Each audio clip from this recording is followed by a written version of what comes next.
Trade Talks. I'm Jill Malandrino, Global Markets Reporter at Nasdaq. We're coming to you live from Inside ETFs in Hollywood, Florida. And joining me in this segment, we have Adam Sarhan, the host of the Smart Money podcast. You can find that on smartmoneycircle.com.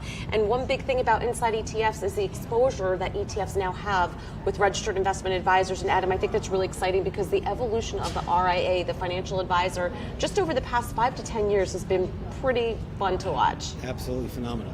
So the whole goal of the show, Jill, is to get timeless investing advice from large money managers. Who doesn't want to know how to invest? Everybody does. So after spending 20 years studying investing and realizing there's lots of different ways for people to make money trading and investing, I said, you know what, let me put together a show which is timeless in nature. I just want to learn, what lessons have you learned, Mr. or Mrs. Smith? You manage $5 billion or $500 million or whatever it is. Everybody on the show is over $100 million, so they're big money managers, and I want timeless investing advice. So I don't ask for specific opinions on stocks or market or performance, none of that stuff. I want a show that's evergreen, that will be good 50 years from now, 500 years from now, so on and so forth. What are you hearing, though, in terms of how FAs have evolved their practice? Even a podcast, you never would have thought about doing something like that 10 years ago, but even incorporating social media and having more touch points with their clients. I would imagine that's a tool to the tree that you're hearing more of. It's extremely important. Financial advisors, individual clients, everybody wants to evolve as the world is evolving around us. And the best ones are the ones that are able to evolve the fastest and anticipate future demand, what's going to happen tomorrow, right? Henry Ford had a great line. He said, if I asked my customers what they want, they'd say a faster horse and buggy.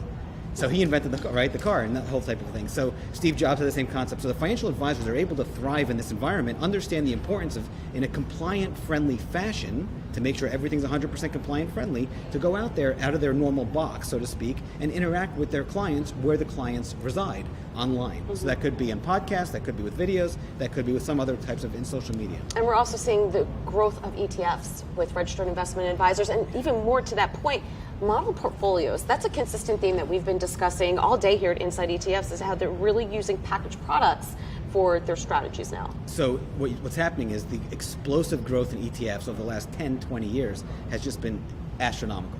And the reason why is that there's a lot of demand for ETFs and mutual funds as well, but specifically ETFs. Why? Because it solves a lot of problems and it simplifies a problem for investors, both RIAs and individual investors. So in the old days, if you wanted to buy gold, you had to go out there and figure out ways you'd buy gold stocks, but that gives you exposure to a lot of risks or commodities, anything, oil, the same thing. In today's world, we have ETFs for that, right? Instead of an app for that, there's an ETF for that.